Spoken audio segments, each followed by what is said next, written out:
Bienvenidos y bienvenidas a este nuevo capítulo de Entre Piernas y Vergas. Hoy tengo una invitada muy especial que es mi psicóloga de confianza, la psicóloga Lina Millán, y hoy nos va a estar acompañando en un tema que es tendencia en este momento en redes, del que se está hablando mucho y del que seguro muchos y muchas están siendo víctimas en este momento.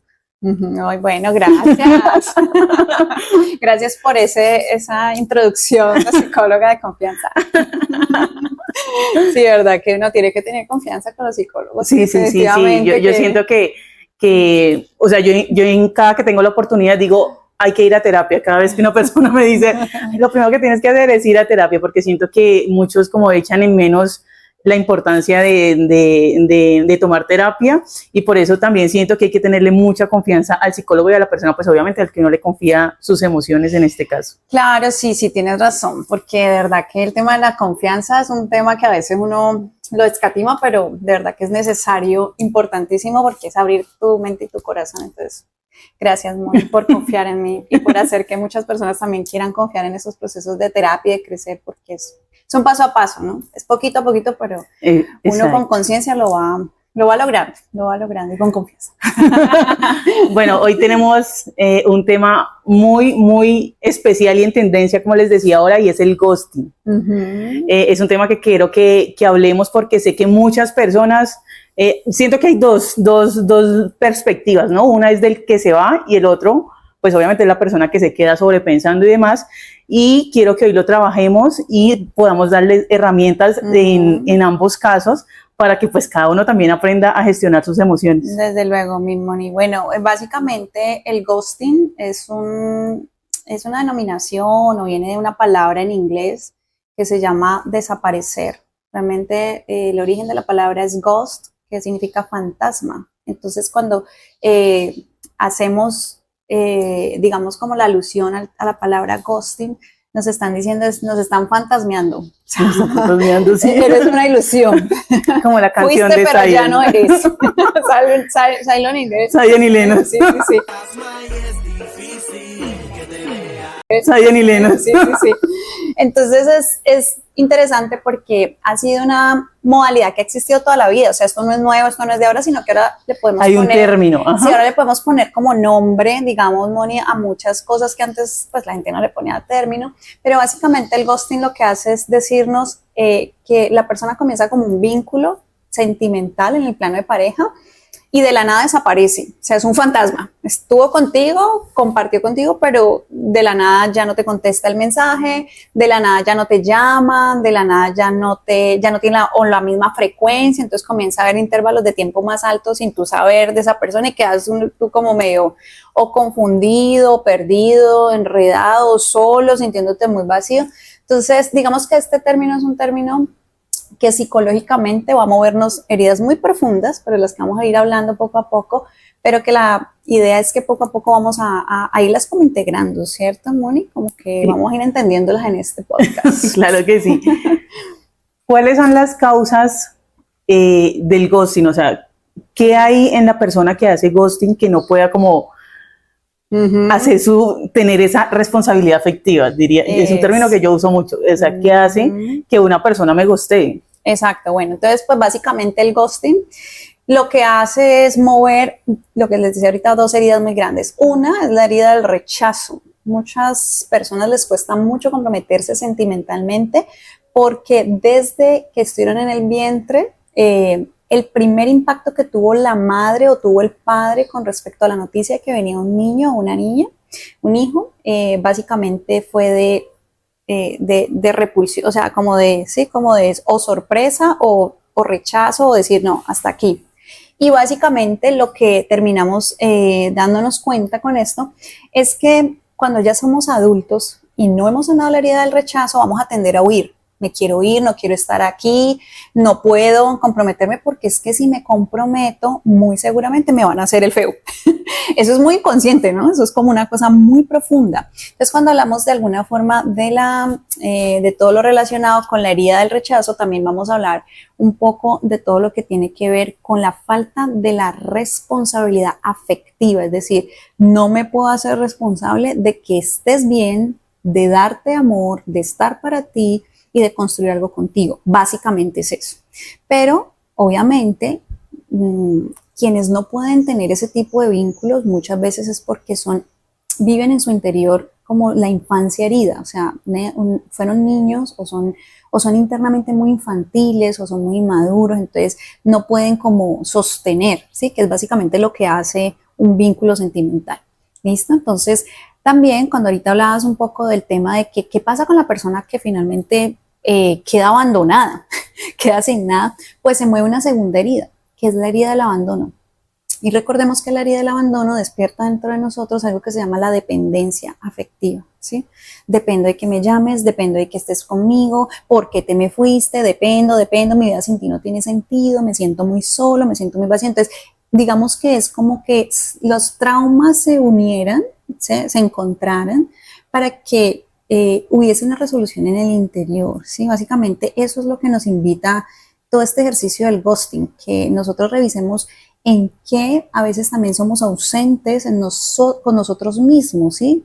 En qué nos incumplimos, en qué nos autoabandonamos, en qué nos rechazamos, ¿sí? Y que eso obviamente es materia de terapia, pero que podemos utilizar el ghosting de una manera proactiva. Bueno, esta situación que me pasó, en el futuro si me volviese a pasar, ¿cómo la voy a gestionar? Y si no, entonces me voy a quedar con mi inconsciente atrayéndome escenarios o personas que vienen y me refuerzan esa herida para que yo finalmente la asuma, la resuelva o haga algo con ella, pues. Bueno, yo tengo como en este momento una teoría y es que obviamente pues voy a utilizar esta frase, la práctica hacia el maestro, pues obviamente entre más expuesto estés como a ese tipo de cosas, pues vas cogiendo como callitos, diría mi abuela, o sea, entonces yo sí, en este momento digamos que yo recomiendo mucho como tener citas, salir, porque definitivamente el tema de la responsabilidad afectiva, mucha gente lo tiene como muy ahí. Entonces, obviamente, cuando más te expones a eso, pues también vas aprendiendo un poco más, ¿no? Vas cogiendo el callito y como que, ay, ya sé cómo funciona, ¿no? Vas a dejar de contestar seguramente, entonces ya sé cómo funciona. Ya sé cómo funciona, ¿no? Pero también siento que es un tema de autoestima y que hay que trabajarlo mucho, porque normalmente quien queda ghosteado, pues siempre empieza como a preguntarse, ¿qué fue lo que yo hice mal? ¿Qué hice que le molestó? ¿Qué hice que lo alejé? O sea, y empieza uno como es mi culpa, es mi culpa, es mi culpa. Es muy inseguro, sí, ¿no? Es muy inseguro. Entonces, siento que también es un tema de autoestima, que hay que trabajarlo muchísimo. Y claro, obviamente como seres humanos, pues siempre estamos fallando en múltiples cosas y seguramente hay cosas de ti que no le van a gustar a esa otra persona. Pero lo ideal sería que obviamente, o uno esperaría que la otra persona dijera, mira, no me gustó esto, no vamos a seguir hablando por tal razón, que ahí es donde está la responsabilidad afectiva de lado y lado, porque siento que también hay muchas mujeres como que empiezan a ser evasivas, ¿no? Como no me gustó algo y no le dicen al hombre, no, lo que pasa es que no me gustó eso, sino como que no dejo de contestarle, siento que el hombre corta más de golpe, ¿no? Es como más desaparezco y ya. Las mujeres somos como que contestamos después de horas, dejamos días, o contestamos con monosílabas, sí, no, bla, bla. Entonces, sí siento que es un tema de autoestima también que hay que trabajarlo desde el que se queda ghosteado para que no esté como preguntándose constantemente ¿qué pasó? ¿Qué pasó? ¿Qué hice mal? Bueno, Moni, ahorita que tú hablabas un poco de qué hacer como cómo se maneja este tipo de temas, yo lo que haría es como, básicamente mi recomendación sería hacer como un alto en el camino. A veces tener en un extremo exposición a situaciones sentimentales también hacen que nos alejemos de cuáles son nuestras necesidades internas, o sea, como qué es lo que realmente me está haciendo falta.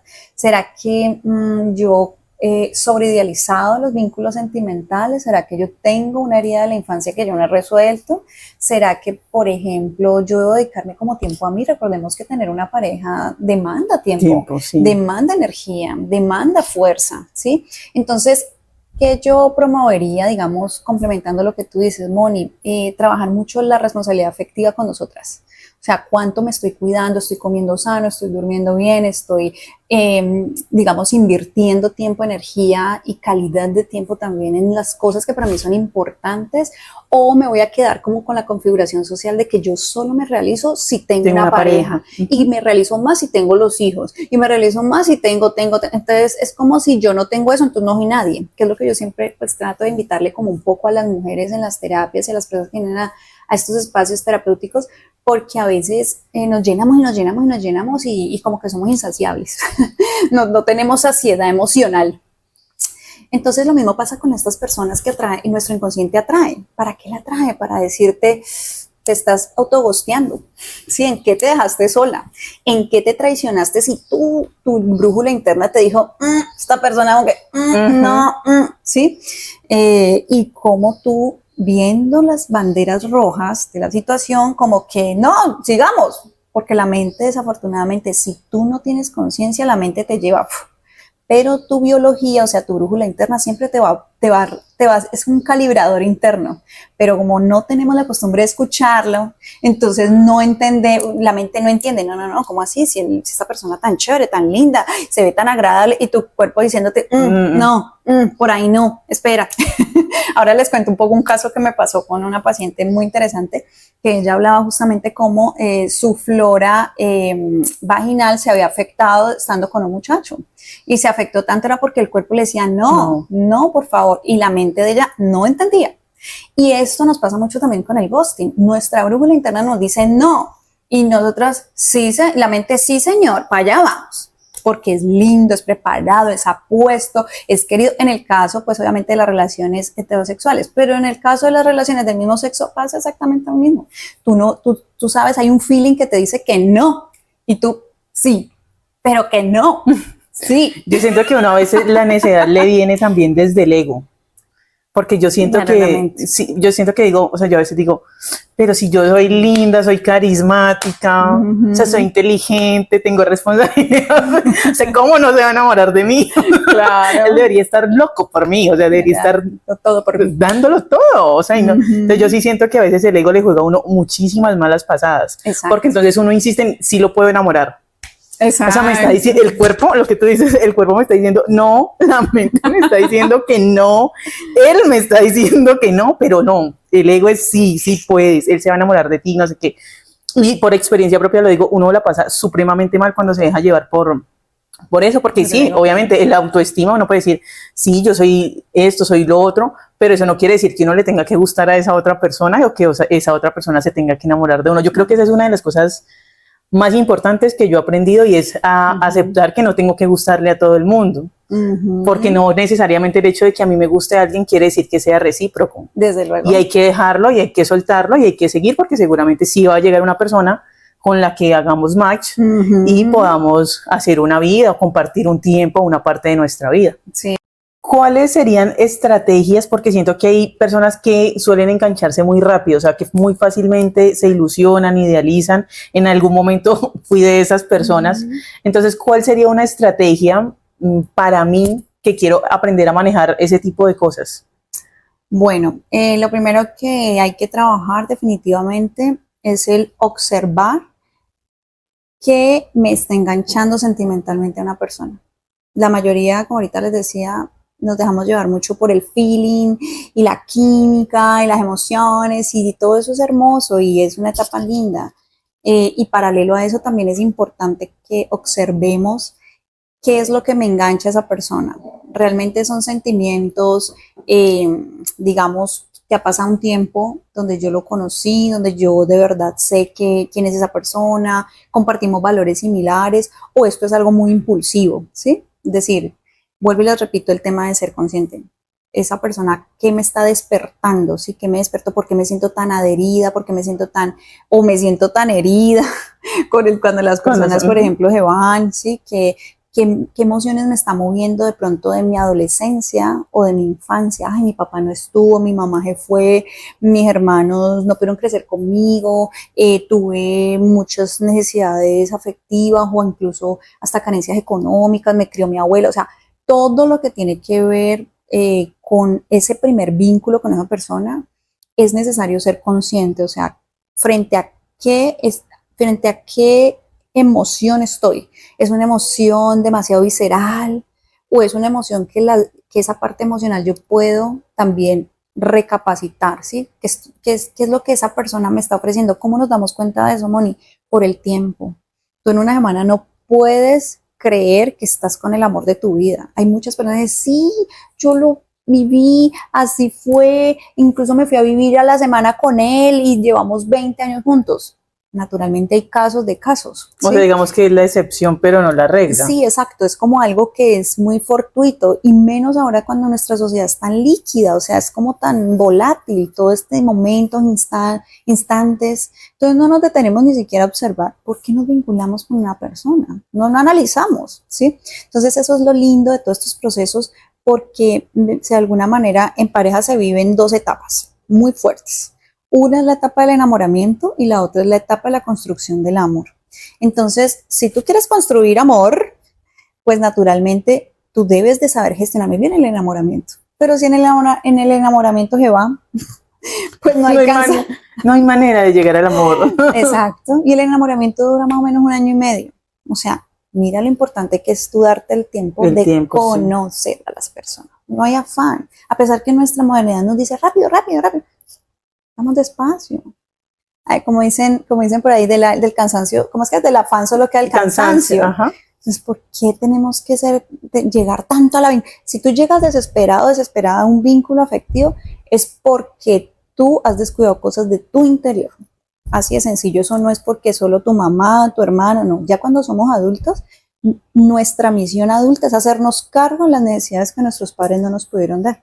Nuestra misión en la adultez es hacernos cargo de lo que nuestro marido, nuestra pareja, lo que sea, no nos tiene por qué llenar, ¿sí? Pero eso es un despertar de una conciencia que hay que hacerlo todos los días. Esta persona está aquí para llenarme, esta situación no está aquí para suplirme, ¿sí? Porque nosotros desde niños creemos que es así, pero eso no es así, Moni. La verdad es que nosotros cuando somos adultos tenemos que aprender a gestionar todo eso. Si no, entonces siempre vamos a vivir infelices, tristes y vacíos y solos, porque no tenemos lo que queremos y por eso muchas vinculaciones afectivas se llenan desde los caprichos. ¿Me quieres? Entonces haz esto por mí. ¿No me quieres? Entonces haz esto por mí, ¿sí? Quiero contarles un poquito mi anécdota personal. Cuando conocí a mi esposo, él tenía un código muy especial de que si lo amaban, lo celaban. Y yo venía de unas lógicas tan distintas y lo que terminó pasando fue que yo comencé a enseñarle que yo no venía de ese tipo de lógica. Yo tuve la enorme fortuna de crecer en un hogar donde mi papá no celaba a mi madre y mi madre no celaba a mi padre, porque era una relación de mucha confianza. O sea, mis papás no necesitaban recurrir a eso para demostrarse que se querían y que eran importantes uno al otro. Eso es una bendición de Dios, ¿no? Porque yo he visto muchos casos y he tenido la oportunidad de acompañar muchos casos donde el código es: me amas, persígueme, llámame, grítame, coártame, pega. O sea, es una cosa que desafortunadamente son otros lenguajes del amor, pero bueno. Unos tóxicos. Sí, exacto. Re tóxicos, unos lenguajes re tóxicos. Entonces, sin querer, también a veces no nos damos cuenta que dentro del ghosting también nos están mostrando cómo nosotros vimos que se relacionaban en pareja nuestros padres o cómo vimos el amor desde la infancia, ¿sí? Persiguiendo, coartando, estando hiperpresente. Y hay personas que desafortunadamente tuvieron que vivir eso de niños y eso es muy duro, porque cuando uno es adulto uno cree que así es como se ama, sí. Y el otro quiere ir corriendo, ¡ah! Puede pasar, o puede pasar que no, que tú muy casualmente pues se charlan, pero puede que no. O sea, puede que no surja, ¿no? Sí. Pero recordemos que detrás de todas las experiencias, la meta es saber para qué nos pasan. Y hay que trabajar de nuestro inconsciente y nuestro interior. ¿Listo, mami? Ok. Vamos a ponernos ahora como del lado del verdugo. Pues por mencionarlo así. El verdugo. Gosteador. El gosteador, la persona que desaparece. Yo siento que obviamente uno es el reflejo de todo lo que ha vivido en el transcurso, obviamente de su infancia, de su adolescencia, y sí o sí yo siento que en su mayoría los que gostean son hombres, lo que hablábamos inicialmente, y también siento que durante la infancia a muchos de esos hombres, pues sobre todo en nuestra generación, digamos que nosotros ahora como mamás estamos intentando hacer un trabajo completamente diferente con los niños, o sea, género masculino. Y es que hace muchos años atrás, pues al hombre se le enseñaba que no podría expresar sus emociones, si lloraba entonces es un llorón, porque llora, porque tal cosa, los hombres no lloran, son mucho más fuertes. Entonces yo siento que también todo eso se ve reflejado precisamente ahora en las relaciones interpersonales, y que los hombres sean aquellos obviamente que siempre como que tienden a abandonar o a evadir las conversaciones incómodas, que también lo hablábamos hace un momento, crees o qué tipo de cosas crees que puede afectar en que los hombres o la persona que decide ghostear funcione de esta manera? Bueno, básicamente tenemos que recurrir a la parte biológica, ¿sí? Hay una psicóloga chilena llamada Pilar Sordo. Pilar se puso a investigar cómo es que los hombres y las mujeres nos relacionamos. Y resulta que ella se dio cuenta que las mujeres, nuestra forma biológica de estar en el mundo es reteniendo. Nuestro útero es un retenedor, ¿sí? Que es el que retiene al bebé 9 meses.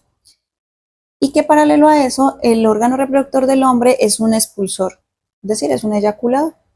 Psicológicamente eso tiene todo todo un evento, pues, o tiene un fenómeno, una manifestación, y por eso es que tú iniciaste esa pregunta diciéndome, más que todos los hombres hacen esto, ¿sí?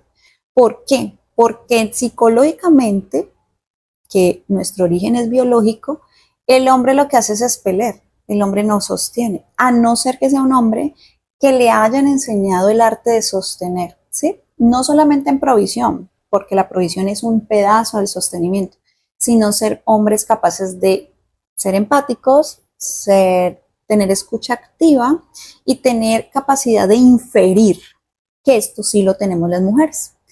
Por nuestra parte biológica, acuérdense que nosotros venimos de una ancestralidad muy grande, ¿sí? De sobrevivencia, o sea, hacemos las cosas para sobrevivir. Ahora es que existen médicos, existen estudios, pero normalmente cuando vamos a hablar de la parte antigua, ¿sí? La gente actuaba por lógica básica, ¿sí? Esto sirve, esto no sirve, esto es blanco, esto es negro, y sobrevivamos. Ahora ya tenemos algo que se llama la metacognición, que es la capacidad de darle significado a lo que estamos haciendo, ¿sí? Entonces, cuando decimos el hombre suelta más, el hombre libera más, es porque nos falta todavía, Moni, muchísima educación emocional. O sea, enseñarle al hombre a que no solamente está diseñado biológicamente para soltar, incluso si ustedes se dan cuenta o lo observan, el final del hombre es en soledad, a no ser pues que esté con una esposa pues toda la vida allí que estuvo a su lado, ¿sí? Pero normalmente el hombre, incluso cuando queda viudo, la familia tiende a disgregarse, a no ser que tengan hijas mujeres. O sea, es muy, muy escaso el hombre que sea capaz de contener, sin querer decir que no lo haya. Existen naturalmente, pero no es su biología. La biología del hombre no es la contención. Ya en el desarrollo que nosotros tenemos a través de la metacognición, el aprendizaje, etcétera, ya podemos decir, ay, sí, este hombre ha aprendido a ser contensivo, a ser de escucha activa, a tener, ¿sí? Entonces, si nos remitimos a la biología en ese sentido, tenemos que entender lo siguiente, y es que además de tener una gran responsabilidad en la parte de educación, nosotros debemos de entender que los hombres funcionan diferente a nosotras las mujeres. El hombre tiene más desarrollada la visión, ellos son visuales, por eso cuando tú vas y sales con un hombre, tú te pones la ropa más, te pones el atuendo más hermoso, te peinas espectacular, te pones hermosa, ¿sí? Porque el hombre, por así decirlo, no solamente se conquista con la comida, se conquista por los ojos, ¿sí? Por eso es que las mujeres tratamos de estar muy producidas. Sin embargo, puede que la pareja con la que tú estés saliendo no sea el hombre más atractivo y más hermoso, pero si el hombre tiene buena capacidad de hablarte, te hace reír, te echa labia, o sea, te habla pues cosas que para ti sean interesantes, ¿sí? La mujer se conquista por el oído, por eso le dicen a uno, ay, es que el cuento le entró primero por el oído. Es cierto. Es cierto. ¿Cierto? Nosotras, incluso las mujeres cuando nos reunimos a hablar. Los hombres cuando se reúnen a hacer una actividad como tal, o sea, una actividad física o sí, ver fútbol, jugar fútbol, ver partidos de no sé qué, tomar una cerveza, o sea, es muy puntual el hombre que se reúne amigos a desahogarse, o sea, tiene que ser una cosa muy puntual, ¿sí? Y eso que ahorita ya se están abriendo más espacios para que los hombres aprendan, digamos, entre ellos a conversar y hablar temas de ellos, ¿sí? Sin embargo, o bueno, paralelo a esto, Moni, hay que entender como lo que tú decías, el hombre no abandona o no es el más gosteador porque sí, sino hagamos un alto en el camino como mujeres. Nosotras, ¿por qué estamos atrayendo a estos hombres que no tienen este sentido de compromiso? Porque de alguna manera también en nuestro interior o crecimos con padres así, vimos eso en nuestra familia, tuvimos abuelos de esa forma, tuvimos primos, tíos, hermanos, o sea, pudimos haber tenido un código muy profundo de que eso es normal, o sea, de que eso es la tendencia en la familia y eso se llama la lealtad familiar. Entonces miren que es un conjunto de cosas que uno diría, ay no, pero ay, no es que yo soy de buenas, de malas esta mujer, pero a veces nosotras también tenemos la energía ocupada.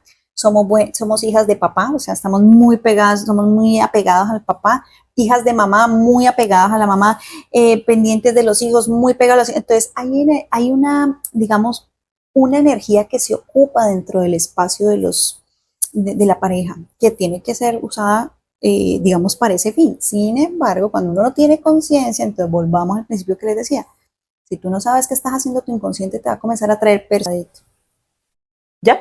Entonces, para cerrar este episodio de ghosting, sabemos que es un tema supremamente extenso porque hay como unas cosas detrás de todo esto, pero quiero que sí le hagamos una invitación, obviamente a todos los que nos están viendo en este momento, a trabajar como en sus emociones, a que puedan gestionarlas. Yo siento que es un trabajo que tenemos como sociedad, o por lo menos en el contexto en el que nos movamos y la responsabilidad que hay con cada persona que se atraviesa en nuestro entorno. Entonces, bueno, como que 3 recomendaciones básicas si estás pasando por el ghosting o has pasado por el ghosting o estás pasando por el ghosting. Lo primero, utiliza esta situación para revisar eso que esa persona te vino a mostrar que tiene que ver con tu historia familiar, ¿sí? ¿A quién le pasó igual? ¿A tu mamá? ¿A tu abuela? ¿A tus primas? ¿A tu tía? Bueno, ¿sí? ¿Y qué tan recurrente te sucede a ti? ¿Sí? Puede ser que esto también esté muy relacionado con un abandono de un padre o de una madre tuyo, o puede ser de algún miembro de la familia que por lealtad de pronto estás repitiendo esa información. Lo segundo, tu energía sí está disponible, eres una mujer que su energía de pronto no la tiene demasiado comprometida con los hijos, o la tiene demasiado comprometida con el trabajo, o demasiado comprometida con los hermanos, o con la mamá, o con el papá, no sabemos. Entonces eso es una segunda súper recomendación. Y la tercera y no menos importante, ve a terapia. La psicoterapia debe ser parte de la canasta familiar. No es un lujo hoy, es una necesidad, ¿sí? Porque la pandemia más grande, Moni, que estamos viviendo ahorita es la pandemia de la salud mental y emocional, donde la mayoría estamos desarrollando trastornos de pánico, una angustia tenaz, porque o no nos contestan rápido el celular, o no nos llaman a la hora que es, o no, entonces no tenemos capacidad de adaptación. Entonces, por favor, la psicoterapia tiene que ser algo que te acompañe a lo largo de tu vida. No tienes que pasártela todo el tiempo, pero de vez en cuando sí apoyarte en ella para gestionar tus emociones y darle resignificado a tus pensamientos de los eventos que están pasando. Y para finalizar, no menos importante, Moni, recordarles también que ustedes necesitan tiempo para ustedes, que sean mujeres capaces y hombres también de decir, no tengo que salir corriendo de una relación para otra. Las cosas se deben de procesar, ¿sí? La experiencia que tú tienes de haber pasado por valga la redundancia, una vivencia emocional, sentimental, tenemos que hacerle un detox a nuestro interior, un detox de costumbres con esas personas, un detox de cómo pensaba yo con esa persona, un detox de mi proyecto de vida con esa persona y saber quién soy yo sin esa persona, ¿sí? Eso es lo que te invita al ghosting. ¿Quién eres tú sin una persona al lado? ¿Quién eres tú si no tienes el trabajo? Porque muchas veces he visto casos que hasta dentro de los ambientes laborales también hay ghosteo, es decir, no solamente se aplica al nivel sentimental, con los trabajos, con los amigos, con los clientes. Ay, sí, con los clientes. Todo, o sea, tenemos muchos estilos de ghosting, ¿sí? Incluso he visto también en el caso con los de hijos a padres. Incluso a veces también de padres a hijos, el abandono del papá que le promete al muchachito y no hay que, nunca llega. Hay que enseñarle a los niños a gestionar eso, que no siempre los demás van a estar con nosotros. Sin embargo, podemos y tenemos apoyos psicoterapéuticos para gestionarlos y para avanzar, que eso es lo más importante, que trabajemos mucho la independencia afectiva y que obviamente no vamos a hacernos desprendidos. Sin embargo, somos personas que vamos a saber gestionar mucho más nuestras emociones, nuestros pensamientos y también nuestra vida a lo largo de este camino que se nos ha entregado. Entonces, Moni, gracias por esta invitación. Lina, muchas gracias por acompañarnos en este episodio. Si te gustó este contenido, espero que nos sigas. Voy a dejar las redes también de mi psicóloga para que ustedes puedan seguirla en Instagram. Creo que es Instagram, ¿cierto? Y sí, TikTok. Instagram y TikTok como @despiertaconciencia. Ajá, entonces, y recuerden suscribirse a este canal. Chao. Gracias, mi Moni. Bueno, espera.